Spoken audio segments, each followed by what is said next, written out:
പിതാവിൻ്റെയും പുത്രൻ്റെയും പരിശുദ്ധാത്മാവിൻ്റെയും നാമത്തിൽ ആമേൻ.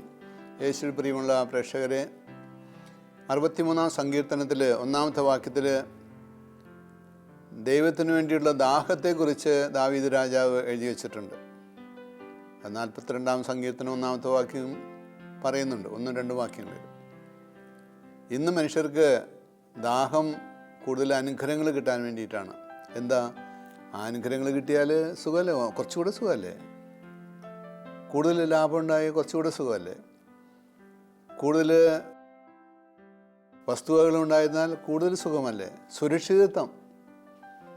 സുരക്ഷിതത്വം കർത്താവിലാണ്. തമ്പുരാനാണ് നമ്മളെ നയിക്കുന്നത്. തമ്പുരാനാണ് നമുക്ക് വേണ്ടതൊക്കെ തരുന്നത്. പിന്നെ എന്തിനാ അമിതമായ ഓവർ പ്രൊട്ടക്ഷന് വേണ്ടിയിട്ട് ഇത്രമാത്രം വെപ്രാളം കൂട്ടുന്നത്? അതിരാവിലെ 5:30 മണിയാകുമ്പോഴേക്കും എന്തൊരു പരക്കം പാച്ചിലാണ്. വാഹനം എടുത്തിട്ട് എന്തിനു വേണ്ടി പരക്കമായിരുന്നേ?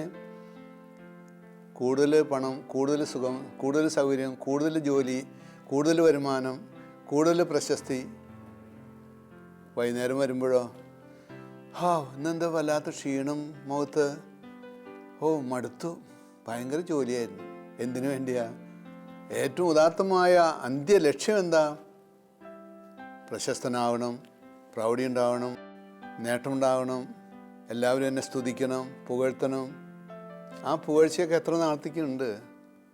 വളരെ തുച്ഛമായ സമയത്തേക്കേ ഉള്ളൂ. ദൈവത്തോട് ചേർന്ന് നിൽക്കുമ്പോഴും ഉണ്ടാകുന്ന സുഖം ഒന്ന് വേറെ തന്നെയാണ്.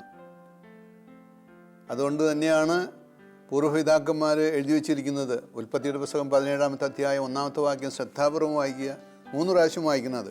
അവിടെ പറയുന്നത്, എൻ്റെ ദൈവത്തിൻ്റെ കൽപ്പനകൾ പാലിച്ച് അവിടത്തോട് വിട്ടകലാതെ ചേർന്ന് നടക്കുക. പ്രഭാഷകന്റെ പുസ്തകം 2:3 പറയുന്നത് തന്നെയാണ്, അവിടത്തോട് വിട്ടകലാതെ ചേർന്ന് നടക്കുക. പള്ളിയിലെ കർമ്മങ്ങൾ കഴിഞ്ഞാൽ തീർന്നു, അന്നത്തെ കർമ്മങ്ങൾ, ദൈവത്തോടുള്ള കടമ തീർന്നു. അല്ല, എപ്പോഴും ദൈവത്തെ ധ്യാനിച്ചുകൊണ്ടും നമ്മുടെ ഉടയവനെ, എൻ്റെ സൃഷ്ടാവിനെ ധ്യാനിച്ചുകൊണ്ടും അതിൽ സന്തോഷിച്ചുകൊണ്ടും അവിടത്തോട് പറയുവാനുള്ള കാര്യങ്ങൾ, മറ്റുള്ളവർക്ക് വേണ്ടി പറയാനുള്ള കാര്യങ്ങൾ നമ്മൾ ആരെങ്കിലും പറയാറുണ്ടോ? കർത്താവേ, അവൻ്റെ ദാരിദ്ര്യം മാറ്റി കൊടുക്കണമേ, കർത്താവിൻ്റെ ദുഃഖം കണ്ടോ, എന്തൊരു കഷ്ടപ്പാടാണ്, 5 ലക്ഷം രൂപ വേണം അവൻ്റെ ഹാർട്ട് മാറ്റി വയ്ക്കാൻ വേണ്ടിയിട്ട്, എന്തൊരു കഷ്ടപ്പാടാണ്, ആർക്കെങ്കിലും ഒന്നും സഹായിക്കാൻ തോന്നണേ, ഞാനും സഹായിച്ചോളാം എനിക്ക് സാധിക്കുന്ന വിധത്തിൽ. അങ്ങനെയൊക്കെ ആര് പറഞ്ഞിട്ടുണ്ട്? എപ്പോൾ സഹായിച്ചിട്ടുണ്ട്? ഞാൻ ചെയ്തിട്ടുണ്ട്. വേറെ ആരോടും പറയേണ്ട ഈ രഹസ്യം. ഒരാൾക്കല്ല, ഒരു 18 കുടുംബങ്ങൾക്ക്. അതിനു വേണ്ടിയിട്ട് ഓരോരോ കഴിവുള്ള ആളുകളെ സമീപിച്ച് അവർക്ക് വേണ്ടി യാചിക്കുകയാണ്.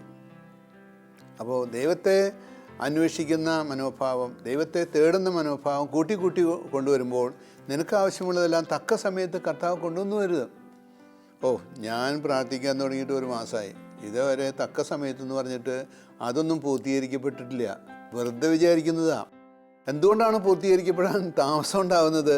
നിനക്ക് വിശ്വാസമില്ല, നിൻ്റെ വിശ്വാസം ബലഹീനമാണ്. ഇത് കിട്ടിയെങ്കിൽ നല്ലതായിരുന്നു, അപ്പോൾ ദൈവം നല്ലവനാണ്, നല്ല സ്നേഹമുള്ള ദൈവമാണ് കേട്ടോ, അതൊക്കെ വെറും തട്ടിപ്പാ. അങ്ങനെ ആളുകളെ കാണിക്കാൻ വേണ്ടിയിട്ടുള്ള ഭക്തിയും നേട്ടങ്ങളുണ്ടാക്കാൻ, ആനുകൂല്യങ്ങൾ കിട്ടാൻ വേണ്ടിയിട്ടുള്ള ഭക്തി ആചരണങ്ങളും അനുഷ്ഠാനങ്ങളും വെറുതെ പൊള്ളയാണ്, കബളിപ്പിക്കലാണ്. കുറച്ച് തിരി കത്തിച്ചു, പൂക്കൾ കൊടുത്തു, നേർച്ച കൊടുത്തു, ഒരു ബലിയിൽ പങ്കെടുത്തു, അതുകൊണ്ടൊന്നും ചേർച്ചയുണ്ടാവില്ല, ദൈവമായിട്ടുള്ള ലയം ഉണ്ടാവില്ല. ദൈവമായിട്ടുള്ള ലയത്തിൽ നമ്മൾ സന്തോഷിക്കണം. ദൈവമായിട്ടുള്ള ലയം ഉണ്ടാവണമെങ്കിൽ സഹിക്കണം, ക്ഷമിക്കണം, ദൈവം പറയുന്നതിനനുസരിച്ച് കേൾക്കണം. 1 പത്രോസിൻ്റെ ലേഖനം 3-ാമത്തെ അധ്യായം 14-ാമത്തെ വാക്യത്തിൽ പറയുന്നുണ്ട്, ഒന്നാമതായിട്ട് നിന്നിൽ നിഷ്കളങ്കതയുണ്ടാവണം, നിഷ്കപട ഹൃദയനായി എൻ്റെ കൂടെ സഞ്ചരിക്കുക. ബി ബ്ലെയിംലെസ് ആൻഡ് സ്പോട്ട്ലെസ് എന്നാണ് പറയുന്നത്. അങ്ങനെ സഞ്ചരിച്ചാൽ എന്താ ഗുണം? ത്രിയേക ദൈവം നമ്മിൽ വസിക്കും. അങ്ങനെ ത്രിയേക ദൈവം വന്ന് വസിച്ചാൽ എന്ത് ഗുണം? നമ്മുടെ മുഖത്തൊക്കെ വലിയ പ്രകാശം ഉണ്ടാവും. അത് അമേരിക്കയിൽ മയാമി എന്ന് പറഞ്ഞ സ്ഥലത്ത് എനിക്ക് പോകണം. ന്യൂയോർക്കിൽ ഞാൻ എയർപോർട്ടിൽ നിൽക്കുമ്പോൾ ടിക്കറ്റ് കാണിച്ചപ്പോൾ പറഞ്ഞു, ഒരു സ്ത്രീ, ഒരു മദാമ്മ പറഞ്ഞു, ഈ ടിക്കറ്റ് കൊണ്ട് യാത്ര ചെയ്യാൻ പറ്റില്ല.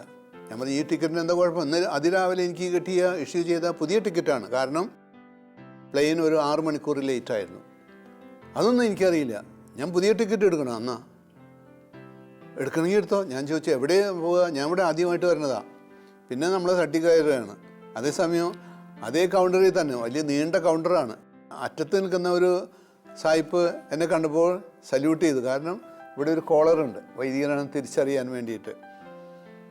ഇങ്ങനെ വാശി പിടിച്ചപ്പോൾ ഞാൻ അവിടെ നിന്ന് പ്രാർത്ഥിച്ചിട്ട് അവരുടെ മുഖത്തേക്ക് നോക്കി. അപ്പോൾ അവർ ശാന്തമായി എന്നോട് പറഞ്ഞു, അവിടെ ഒരു ലൈൻ കണ്ടോ, നീണ്ട ലൈൻ, അവിടേക്ക് പോ. ഞാൻ ചോദിച്ചു എന്തിനാ? നിങ്ങൾ അങ്ങോട്ട് ചെല്ല്.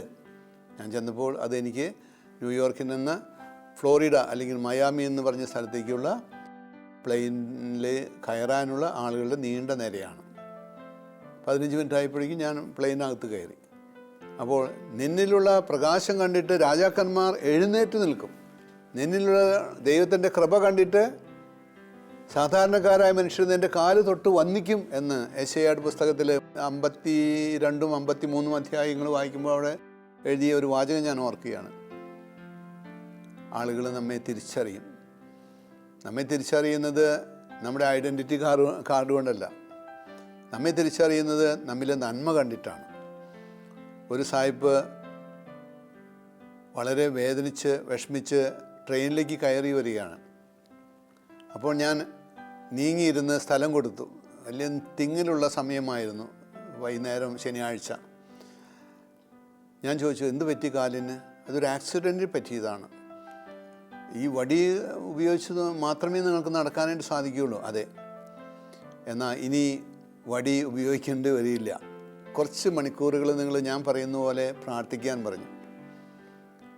ഇവിടെ ഇരുന്നുകൊണ്ട് പ്രാർത്ഥിക്കാം, ഇനി വീട്ടിൽ ചെന്നതിന് ശേഷം പ്രാർത്ഥിക്കാം. നിങ്ങൾ പ്രാർത്ഥിക്കണം. അതിനുള്ള വിഷയം കൊടുത്തു ബൈബിളിൽ നിന്ന്. ജെറമ്യ 30:17 വായിക്കാൻ പറഞ്ഞു. ഞാൻ നിന്നെ സുഖപ്പെടുത്തുന്ന കർത്താവാണ്. അത് അയാൾ വിശ്വസിച്ച് അത് ഉരുവിട്ടുകൊണ്ടിരുന്നു. അതുകൂടാതെ ജ്ഞാനം 16:12 മരുന്ന് ഔഷധമല്ല നിന്നെ സുഖപ്പെടുത്തുന്നത്, എൻ്റെ വചനമാണ് നിന്നെ സുഖപ്പെടുത്തുന്നത്. ഒരാഴ്ച കഴിഞ്ഞപ്പോൾ ഈ സായിപ്പ് എന്നെ വിളിച്ചു. ഫാദറിനെ കണ്ടത് വലിയ ഉപകാരമായി. അയാൾ ആ നാട്ടുകാരനല്ല, ലണ്ടനിലുള്ള മനുഷ്യനല്ല, അയാൾ കൊറിയ അങ്ങനെയുള്ള സ്ഥലത്തു നിന്നാണ്. കണ്ടത് നന്നായി. ഞാൻ ആ വചനമെല്ലാം വായിച്ചിട്ട് കോരി തെരിച്ചു പോയി. ആ വചനത്തിന് എത്രമാത്രം ശക്തിയുണ്ടെന്ന് ഇപ്പോഴാണ് മനസ്സിലാകുന്നത്. ഞാൻ പറഞ്ഞു ഈ അനുഭവം, നല്ല അനുഭവം മറ്റുള്ളവർക്ക് പകർന്നു കൊടുക്കുക, അവരും സന്തോഷിക്കട്ടെ, അവർക്കും വചനത്തിൽ വിശ്വാസം ഉണ്ടാകട്ടെ, ദൈവത്തിൻ്റെ വചനത്തിൽ വിശ്വാസം ഉണ്ടാകട്ടെ. അപ്പോൾ നിങ്ങളൊരു വലിയ പ്രേക്ഷിതനായിട്ട് മാറും. അയാൾ എൻ്റെ ഫോൺ നമ്പറൊക്കെ വാങ്ങിച്ചു. പിന്നെ വല്ലപ്പോഴും അയാൾ വിളിക്കാറുണ്ട്. വിളിച്ച് അദ്ദേഹത്തിൻ്റെ ദിവ്യ അനുഭവം എന്നോട് പങ്കുവയ്ക്കാറുണ്ട്. അപ്പോൾ ദിവ്യ അനുഭവത്തിലേക്ക് വരണമെങ്കിൽ എന്തു വേണം? ദൈവത്തെ സ്നേഹത്തോടുകൂടി തേടണം. ദാഹിച്ചു പൊരിഞ്ഞ മാൻപേടയെ പോലെ ഞാൻ അങ്ങേ തേടുന്നു കർത്താവേ. ആ ദാഹം ഇന്ന് കുറവാണ്.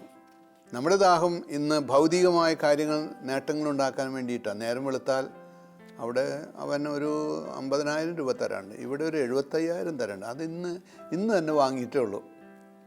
അത് കിട്ടിയാലെന്താ? അത് സന്തോഷം. എൻ്റെ പോക്കറ്റ് നിറയെ പൈസയുണ്ട്, എനിക്ക് ഇഷ്ടമുള്ളത് ചെയ്യാം, ഇഷ്ടമുള്ളിടത്തേക്ക് പോകാം, ടൂറ് പോകാം, 5 സ്റ്റാർ ഹോട്ടലിൽ പോയി ഇരുന്ന് തിന്നാം, കുടുംബസമേതം ഇരുന്ന് തിന്നാം. കാരണം 6 മാസമായി ഈ പൈസ ചോദിക്കാൻ തുടങ്ങിയിട്ട് ഇന്ന് അവനിന്ന് വാങ്ങിയിട്ടുള്ള കാര്യമുള്ളൂ. അതുപോരാ. ദൈവത്തെ നേടിയിട്ടുണ്ടോ? ദൈവത്തെ അനുഭവിച്ച അനുഭവമുണ്ടോ? ഇത്രയും കാലം കുർബാനയിൽ പങ്കെടുത്തിട്ട് നമ്മുടെ മനോഭാവങ്ങൾ മാറിയിട്ടുണ്ടോ? അഴുക്കുകൾ മാറ്റിയിട്ടുണ്ടോ? നമ്മിലെ കോപം, നമ്മിലെ അസൂയ, വെറുപ്പ്, ഇതെല്ലാം മാറ്റിയിട്ടുണ്ടോ? അത് മാറ്റാനായിട്ട് പരിശ്രമിക്കുമ്പോൾ നമുക്ക് ദാഹം തീരും, തൃപ്തി ഉണ്ടാവും. കണ്ടെയ്ൻമെൻറ്റ് എന്ന് ഇംഗ്ലീഷിൽ പറയും. ആ തൃപ്തി ഉണ്ടാവും. തൃപ്തമായ മനസ്സിന് സുഖമായി ഉറങ്ങാൻ സാധിക്കും. തൃപ്തിയുള്ള മനസ്സിൽ ലോ പ്രഷർ ഉണ്ടാവില്ല, ഹൈ പ്രഷർ ഉണ്ടാവില്ല. ആ തൃപ്തമായ മനസ്സിന് നന്മ ചെയ്യാനുള്ള പ്രേരണയുണ്ടാവും. അതാരെ തരുന്നത്? പരിശുദ്ധാത്മാവ് തരുന്നത്. 1 യോഹന്നാൻ്റെ ലേഖനം 4:4 പറയുന്നുണ്ടല്ലോ, നിൻ്റെ ഉള്ളിൽ വസിക്കുന്നവൻ പുറത്തുള്ളവനേക്കാൾ ശക്തനാണ്. ആ വ്യക്തിയെ കൊണ്ട് നിനക്ക് അത്ഭുതങ്ങൾ പ്രവർത്തിക്കാൻ സാധിക്കും. നമുക്കാർക്കും അതിൽ വിശ്വാസമില്ല. ചിലർ പ്രാർത്ഥന ചോദിക്കാറുണ്ട്. 3-4-5 പേര് വൈകുന്നേരം 7 മണി മുതൽ 7:30 വരെ എന്നെ വിളിച്ചിട്ട് ചോദിക്കാറുണ്ട്, പ്രാർത്ഥന ചോദിക്കാറുണ്ട് വിവിധ കാര്യങ്ങൾക്കായിട്ട്. അപ്പോഴൊക്കെ ഞാൻ അതിനുള്ള ആത്മീയ മരുന്ന് പറഞ്ഞു കൊടുക്കുമ്പോഴേക്കും അവരതിൻ്റെ ലൗകികമായ ഭൗതികമായ ലോകത്തിൻ്റേതായ വിശദീകരണങ്ങൾ പറയുക. ഞാൻ പറഞ്ഞു എനിക്കതൊന്നും കേൾക്കണ്ട. നല്ല വൈദ്യന് രോഗത്തിൻ്റെ ലക്ഷണങ്ങൾ പെട്ടെന്ന് മനസ്സിലാവും. രോഗലക്ഷണങ്ങൾ പറഞ്ഞ ഉടനെ തന്നെ മനസ്സിലാവും അതിനുള്ള ചികിത്സ എന്താണ്. അതുകൊണ്ട് എന്നോട് ഇനി പറഞ്ഞ് സമയം കളയണ്ട, ധാരാളം കോളുകൾ വരുന്നുണ്ട്.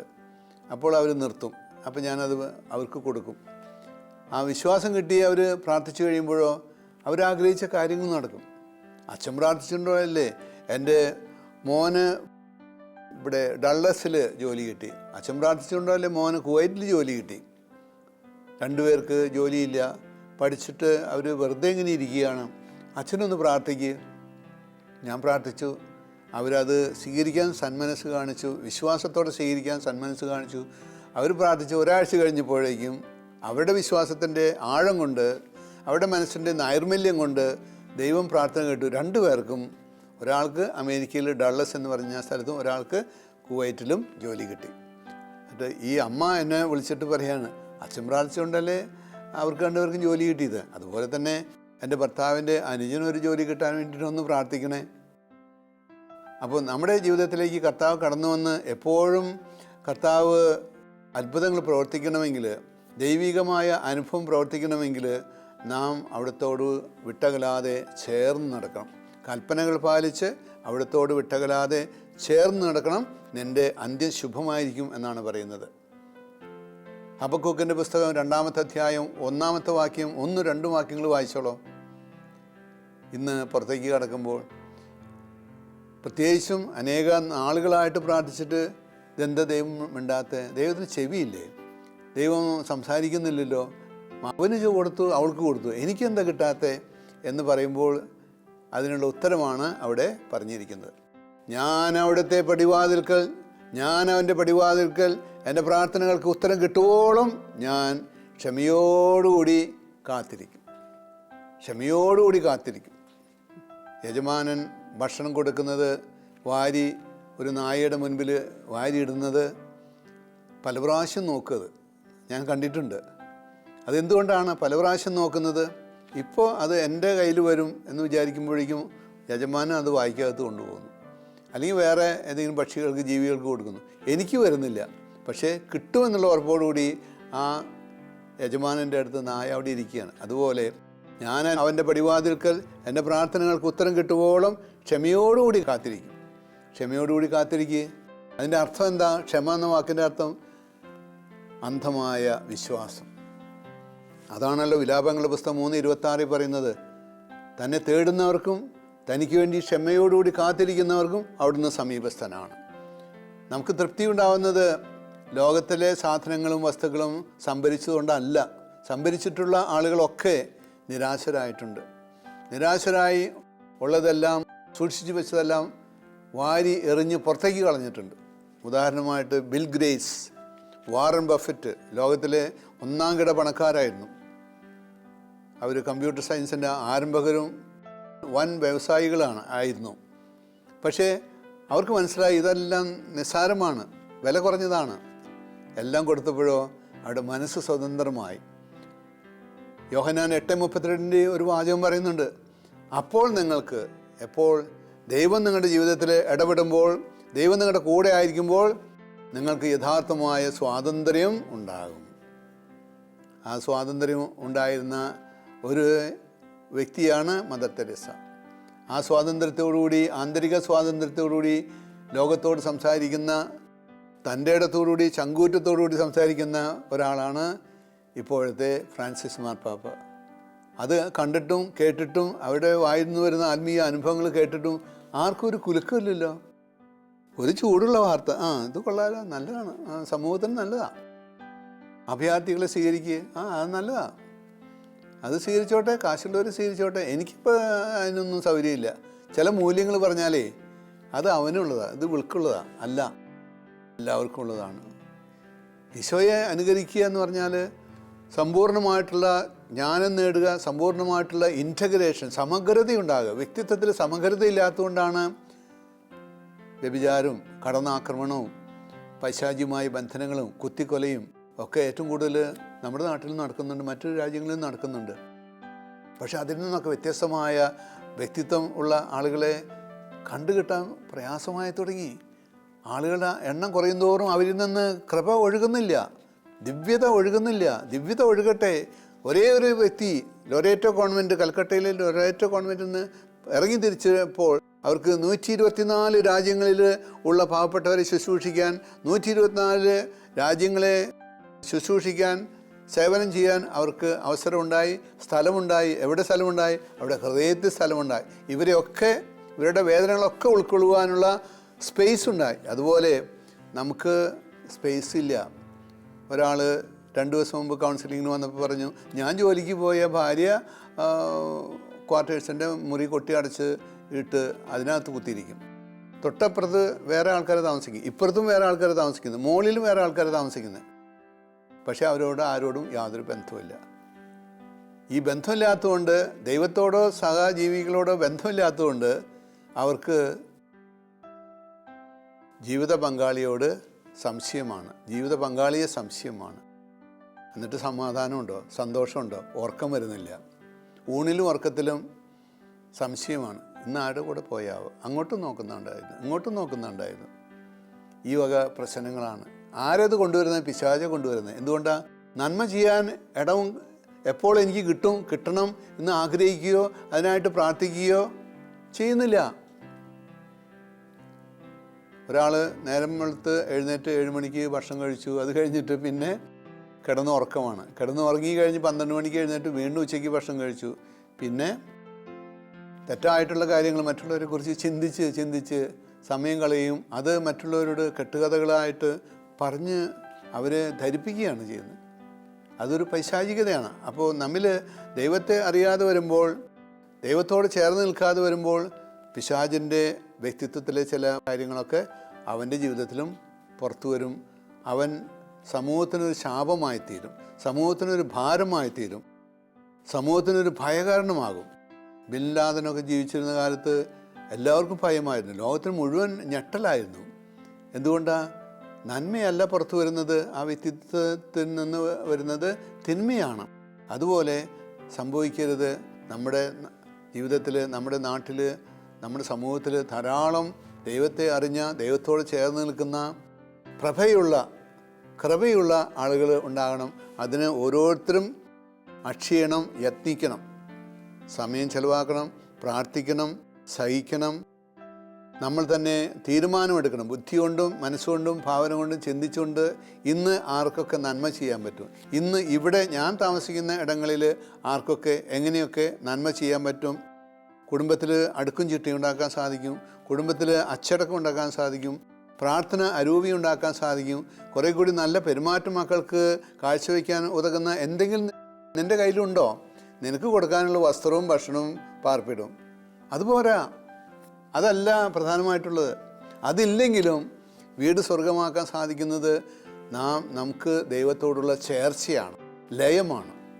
ദൈവം തന്നെ പറയുന്നുണ്ട്, പ്രഭാഷണ പുസ്തകത്തിൽ 25-ാമത്തെ അധ്യായത്തിൽ പറയുന്നുണ്ട്, 1-2 വാക്യങ്ങളിൽ പറയുന്നുണ്ട്, നിനക്ക് ഭാര്യയും ഭർത്താവും തമ്മിൽ ലയമുണ്ടെങ്കിൽ ഞാൻ അതീവമായിട്ട് സന്തോഷിക്കുന്നു, ഏറ്റവും കൂടുതൽ സന്തോഷിക്കുന്നു. അതുപോലെ ദൈവമായിട്ടുള്ള ഐക്യം, യൂണിയൻ വിത്ത് ഗോഡ്. അതുകൊണ്ടാണ് ഈശോ പറഞ്ഞത്, എൻ്റെ സ്നേഹത്തിൽ വസിക്കുക.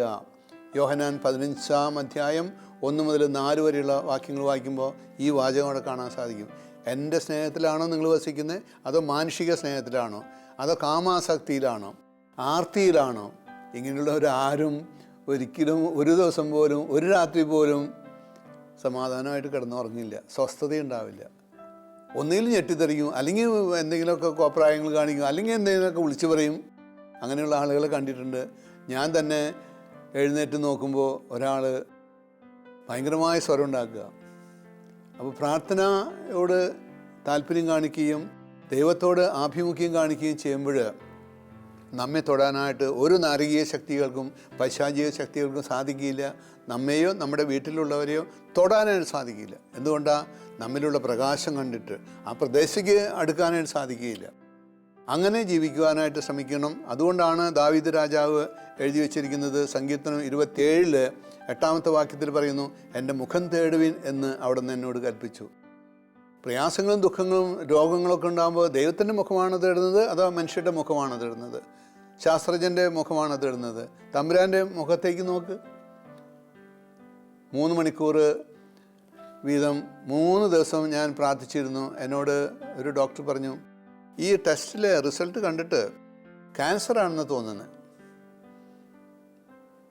പ്രോസ്റ്റേറ്റ് ഗ്ലാൻഡിൽ. ഞാൻ ഞെട്ടിയില്ല, വിറച്ചില്ല, എൻ്റെ മുഖം വാടിയൊന്നുമില്ല. കാരണം എൻ്റെ ഉള്ളിൽ വസിക്കുന്നവൻ പുറത്തുള്ളവനേക്കാൾ ശക്തനാണ്. അവിടുന്ന് ഇതെല്ലാം അറിയുന്നുണ്ട്, കാണുന്നുണ്ട്, മനസ്സിലാക്കുന്നുണ്ട്. ആ വ്യക്തിയേക്കാൾ വലിയവനാണ് ഇയാൾ. അയാൾ ബുദ്ധിയിൽ നിന്ന് സംസാരിക്കുന്നു. ദൈവത്തിൻ്റെ പരിശുദ്ധാത്മാവ് നമ്മോട് സ്വർഗീയമായ രീതിയിൽ സംസാരിക്കും. 1 യോഹന്നാൻ 4:4 നിൻ്റെ ഉള്ളിൽ വസിക്കുന്നവൻ പുറത്തുള്ളവനേക്കാൾ ശക്തനാണ്. ഉള്ളിൽ വസിക്കുന്നവനെ ചുമന്നുകൊണ്ട് ഞാൻ ഹോസ്പിറ്റലിൽ നിന്ന് വന്നു. അന്നൊരു വെള്ളിയാഴ്ചയായിരുന്നു. വൈകുന്നേരം 3 മണിക്കൂർ ഇരുന്ന് പ്രാർത്ഥിച്ചു. ശനിയാഴ്ച 3 മണിക്കൂർ ഇരുന്ന് പ്രാർത്ഥിച്ചു. ഞായറാഴ്ച 3 മണിക്കൂർ ഇരുന്ന് പ്രാർത്ഥിച്ചു. തിങ്കളാഴ്ച രാവിലെ ഒരു 9 മണി സമയത്ത് അതാ ഫോൺ വരുന്നു, ജോണച്ച എല്ലാം നോർമലായിരിക്കുന്നു, ഡോക്ടറെ കാണാനേ വരണ്ട, ഇതിൻ്റെ റിസൾട്ട് പറയാനും മരുന്ന് എഴുതാനും വേണ്ടിയിട്ട് വരണമെന്ന് പറഞ്ഞിട്ടുണ്ടായിരുന്നു. ഒന്നും പേടിക്കണ്ട. എവിടെ പോയി ആ സെല്ലുകളൊക്കെ, രോഗത്തിൻ്റെ ലക്ഷണങ്ങൾ കാണിക്കുന്ന ആ സെല്ലുകളൊക്കെ എവിടെ പോയി? എനിക്കെന്തെങ്കിലും അസാധ്യമായിട്ടുണ്ടോ എന്ന് കർത്താവ് ചോദിക്കുകയാണ്. ഞാൻ സർവ്വത്തിൻ്റെയും കർത്താവായ ദൈവമാണ്. ആ വിശ്വാസമുണ്ടോ? ഉറപ്പുണ്ടോ? ഉറപ്പുണ്ടെങ്കിൽ, വിശ്വാസമുണ്ടെങ്കിൽ നമുക്ക് അത് കർത്താവ് കാണിച്ചു തരും. സംശയിച്ചാൽ എന്നാൽ പിന്നെ ആവട്ടെ. എന്തുകൊണ്ടാണ്? നീ എന്നെ വിശ്വസിക്കുന്നില്ല, എൻ്റെ ശക്തി വിശ്വസിക്കുന്നില്ല.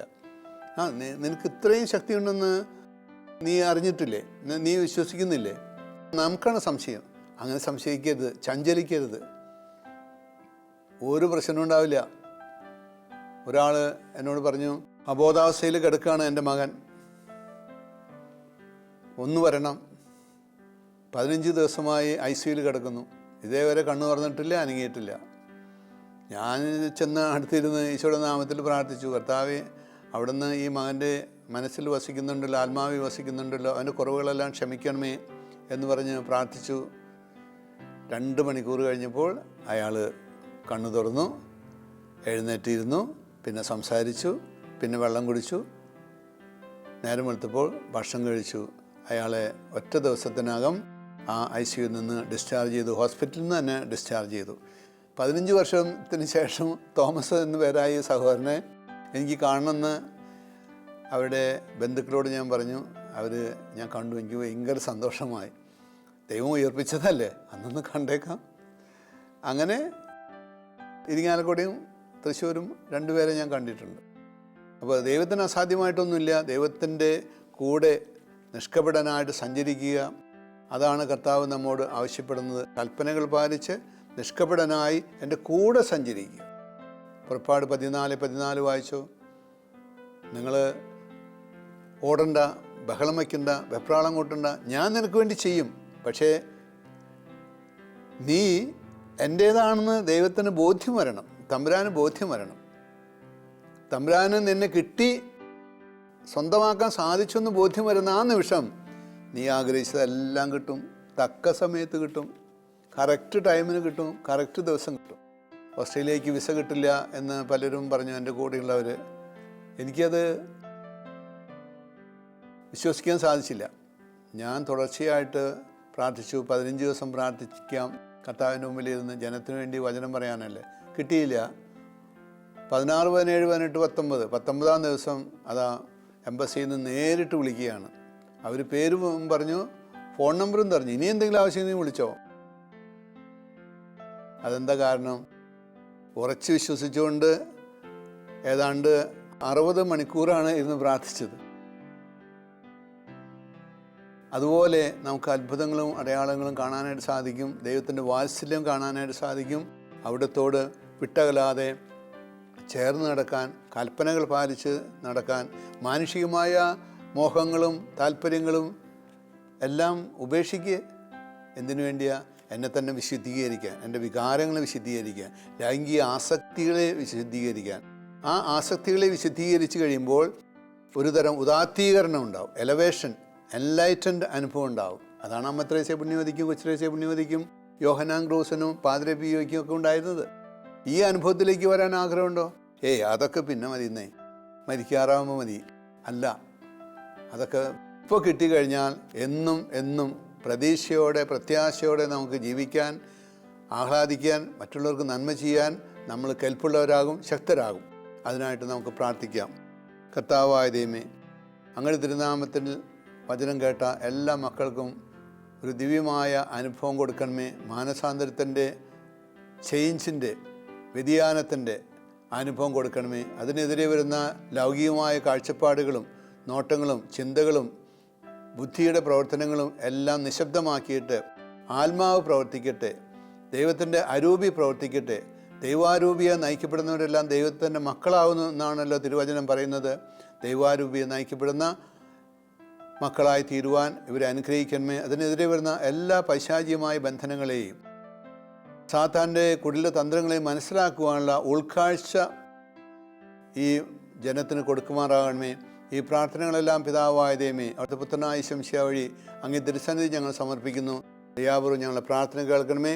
നിത്യം പിതാവും പുത്രനും പരിശുദ്ധാത്മാവുമായ സർവേശ്വര എന്നേക്കും ആമേൻ.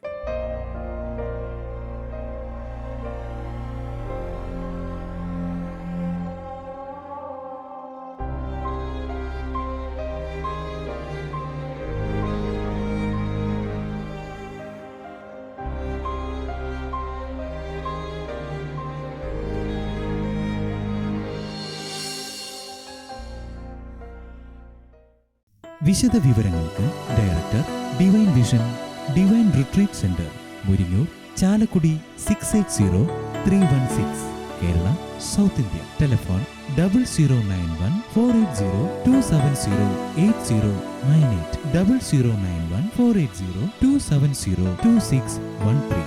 Fax 0091 480 270 8097. Email mail.divintv@gmail.com. Website www.drcm.org.